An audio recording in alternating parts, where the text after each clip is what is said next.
আপনি জানেন কি প্রতি বছর নতুন করে জরায়ু মুখ ক্যান্সারে আক্রান্ত হচ্ছে প্রায় 10 থেকে 12 হাজার নারী। আক্রান্ত এবং মৃত্যুহারের দিক থেকে আমাদের দেশে জরায়ু মুখ ক্যান্সারের অবস্থান দ্বিতীয়।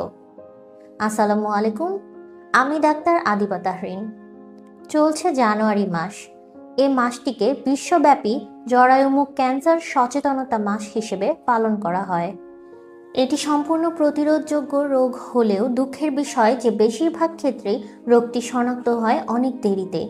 এর লক্ষণগুলোর মধ্যে তলপেটে ব্যথা, অনিয়মিত রক্তপাত, দুর্গন্ধযুক্ত স্রাব এবং সহবাসের সময় ব্যথা ও রক্তপাত অন্যতম। আশার কথা হচ্ছে জরায়ু মুখ ক্যান্সার প্রতিরোধের জন্য এইচপিভি টিকা বেশ কার্যকর। এক্ষেত্রে 9 থেকে 14 বছর বয়সে এটি বেশ ভালো কাজ করে এবং চিকিৎসকের পরামর্শ অনুযায়ী 45 বছর বয়স পর্যন্ত আমরা এই টিকা গ্রহণ করতে পারি।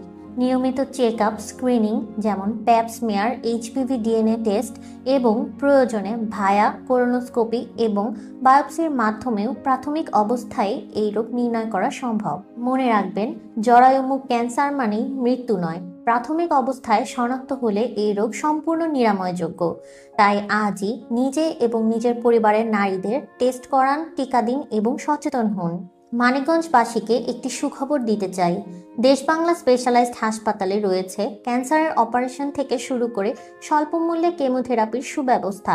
এছাড়াও রয়েছে ব্রেস্ট ক্যান্সার ও জরায়ু মুখ ক্যান্সার স্ক্রিনিং। ধন্যবাদ।